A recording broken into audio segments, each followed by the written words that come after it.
Ақылбай қарттың жасы биыл 70-ті алқымдады. Дүниеде көрген қызығы 2 ұл, 2 қыздың әкесі атанған.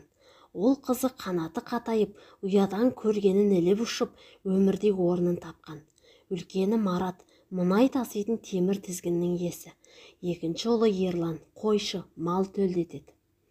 2 қызы мектепте мұғалім, білгір педагог атанып жүр. Қай кезде қара қазақ үшін ұлдың орны ерекше, шаңырақтың тіреуі. 60 жыл отасқан қалампыр кемпірі мен кіші ұлы Ерланның қолында. Қартайғанда балаңа баладай мөлділдейсіңнің кебі. Немерең балаңнан тәтті болады дегенді Ақылбай қарттың аузынан жиі естисің. Құдайға шүкір, енді өліп кетсем де ризамын деп Құдайға қолын жайып, алғысын төгіп қояды. Қой қайдағын айтпай. Құдайдан өлім тілегенше өмір тілемейсің бе?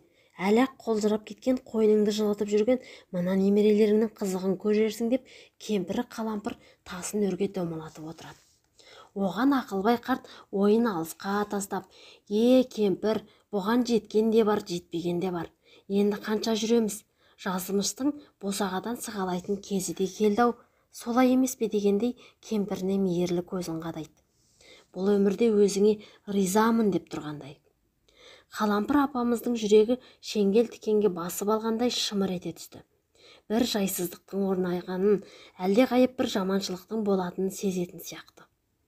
Өй кәрит, алжиын деген бе деп Қалампыр апамыз күбірлеп өз-өзіме сөйлескендей орнынан тұрып далаға шығып кетті. Түс 5-нен ауған. Немерелері Мағжан мен Маржан мектептен қайтатын уақытта таяды. Келіні Гүлжан мен ұлы Ерлан жұмыстан кеш қайтады. Әй кемпір, ана мектептен келетін балаларға шай суың бар ма? Таяғына сүйеніп далаға шығыпты. Кемпірі тез самаурынға от жаға алмай тұнжырап, былжырап жүр. Әлі жауап жоқ. Ау, саған не болған? Жаңа түскен келіндей теріс қарап, ажарыңды көрсетпейсің ғой. Кемпір сонда, әй қойшы дегендей теріс қараған күйі қолын сілтей салды. Қалампыр апамыз бойын билеген жайсыздықты жеңе алмай көпке дейін жанталасып жүрді. Шалының терең сөздері құлағынан кетер түрі жоқ. Шал мен кемпірдің түрпідей жиырылған ажарын мектептен келген Мағжан мен Маржан жадыратып жіберді. Ата әжелеп мейіріңді қандырады. Ақылбай қарт пен Қалампыр апамыз төбесі көкке жеткендей қуаныштан бастары айналып, қимылдары ширап, біршама жасқа жасарып шыға келді. Ерке мінезді, кең қолтық ата әженің әкеуімен жүрген, әсіресе Мағжан тентекте өскен. Келе сала атасының алды-артынан өтіп, кейде қораған шалдың мойнына асылып алады. Тойған қозыдай томпиып алған ұлдың салмағы сары су ұялаған шалдың буын-буынын қайдан шыдасын. Алласын аузына алады. Тентек ұлды жасқамақ болған кемпіріне заманның қалай болғаса, бөрігіңді солай кей, кемпір. Қайтесің? Тиме құлыныма деп айналайынын айтып, сотқар ұлды одан әрмен құтыртып тастайды. Оған 11 жасар Мағжан борбайына шоқ салып жібергендей ойнақтап үйдің шаңын көтерді. Маржан да табиғат берген нәзіктігі болмаса, бірінің аузынан бірі түкіріп қойғандай. Әй қу тентектер, бүгін қатты кеттіңдер ғой, не болды сонша тыпыршып? Қолын әуелгі әдетімен сермеп, әй Мағжан, Маржан, басын шайқап, шашылған киім-кешек төсек жастықтарын жинастырған болады. Қалампыр апамыз. Кеш батып, сиыр мөңіреп, қой маңырап, шағын ауылды шаңға бөліп, кешкі табында келді. Әркім тиесілі малын бөліп алып, табын тез тарқайды. Бірі қалың қой ешкісін, сиыр тайыншасын бағындыра алмай айғайға басып шуласа, бірі 5 ешкісін айдап, ысқырығы жер жарып, тап қайшылығын айғай шумен теңейін дегендей олар да шулайды. У-шу басылып, ел орынға отырғанда Ақылбай қарт дәрет алуға шықты. Шарбақтың бұрышынан айнала бергенде ту сыртынан сайтанның сапалағындай біреу сап етіп шыңғырған дауысы қоса шықты. Тас кенеше жабысты. Сақтанатын сайтанның өзі ақ мынау. Ақылбай атамыз Алла деуге ғана шамасы келді. Ызғарлы өмірге еріп кетпей, шыдаған тамшы ғұмыр өмір атты қалтырауық тал жапырағынан баяу салбырап тамып бара жатты. Бірақ кеште 40 үйлі қараша ауыл қыран топан болды да қалды. Бәрі Ақылбай қарттың қазасына дорба-дорба әңгімесін шұбырта келіп, қоңыр тамға жиналып жатыр. Құдай-ау, бағана ғана немересін мойнына асып шауып жүрмеп пе еді? Қап деп саса сарғайса, енді бірі қу бақыр дүниеден құтылған екен. Жарықтық. Ұл мен қыз алдына аталы өлім болды. Не қарызы бар? Сайдың тасындай балалары осы өмірдегі тіршілігі, ана өмірге жамбасы майлы кеткен адам ғой, дейді замандас шал. Өзі неден өлді? Қалай ауырмай сырқамай сынып кетті, түсінбеймін. Жүрегінің талмасы жоқ еді. Шарбақтың бұрышына қисая кетіпті. Қайран шал. Ажал келсе қайдан да алар? Өмір-ай, ақылбай, ақылшымай, аруақ қайналды деген осы да, деп замандас кемпір көзін сүрте бастады. Қалампыр кемпірге қиын болды. Бір аяғы көрге жақын болса да қалай қисын? Бататта, батқан соң қалай кәрі көзден жас шығармай отыра алады? Қысыр қисығы бар әңгімелер диірменнің тасындай шыр көбелек айналды. Бәрінің бетінде жағымды көлеңке түсіріп тұрған аруақты сыйлау, Құдайдан қорқу сенімі қысырап басу айтқандай. Иіс қоңысы біреулер жылады. Барлығы жабырқау. Жеті атадан жалғасқан дәстүрі мен шариғат жоралғыларын жасап, Ақылбай қартты ақтық сапарға шығарып салды.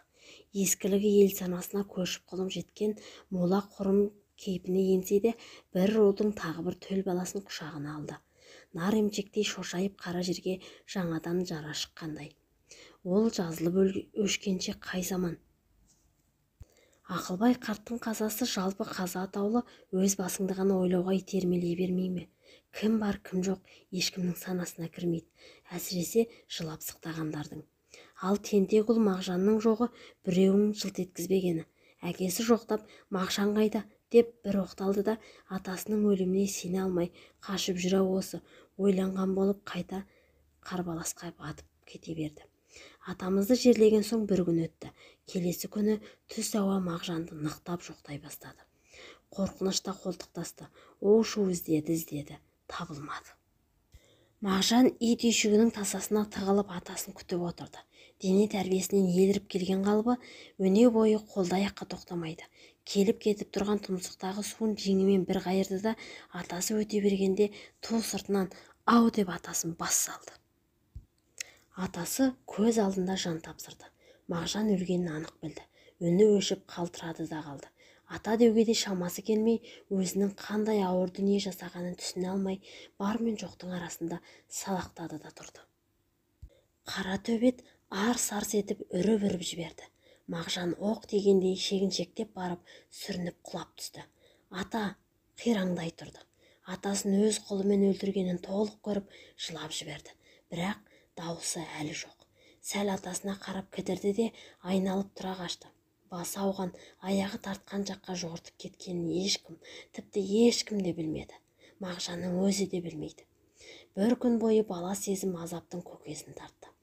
Жылай берсе қайта жеңіл болар еді. Жылап шаршап ұйықтап қалар еді ғой. Олай болмады. Тоқым тартқан ақыл, сәби ой, намыс, ар кезек-кезек отқа салды.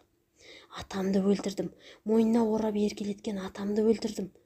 Ол папамның әкесі ғой. Ал әкем қайтеді екен? Мен атамды әкесін өлтіргенімді білсе, мені бала қылмайтын шығар. Мені үйден қуып жібереді әкем. Бәлкім мамам, ал мамам ше? Мама мені бекер тудым дейтін шығар. Маржан өмір бойы мені жек көріп кететін болды ғой. Мектептен келгенде шай дайындап қоятын, кәмпит пішенесін беріп тұратын атамызды мен өлтіріп тастадым. Елдің көзіне қалай көрінем? Апатай, мен атамды өлтіріп алдым. Атамды өлтіргенім үшін мені қарғайтын шығарсың. Кешірші апа, енді не істеймін? Барлық ауыл атасын өлтірген жауыз деп ойлайтын болды. Қайтем енді? Маматай, құтқаршы мені. Мен қанішер болдым ба? Құдай мені кешіре ме? Апам мен атам қой дегенде тыңдамадым ғой. Мама, сен маған ренжімеші. Мен кетті деп жылама, жарай ма? Өмір бойы атасын өлтірген жауыз деп ел сөгеді ғой мені. Мама, әкеме айтшы. Әдейі істемедім. Мен әкемді өлтірген адамды кешірмеймін. Өзін өлтіререм. Ол да мен сияқты баласы болғанша мені де өлтіруге тырысатын шығар деген ойлар баланы маза бермеді. Су құйған іннің тұрғындарындай ауылдың есті азаматтарының барлығы бытырап кетті. Барлық ауыл жабырлап Мағжанды іздеуде. Бір күн бос сандалды. Келесі күні кешке әкесі Ерлан ит біліп кісі көрмеген жыныс ағаштың арасынан жуан қайыңға асылып тұрған өзінің ұлын тауып алды. Өліп қалыпты.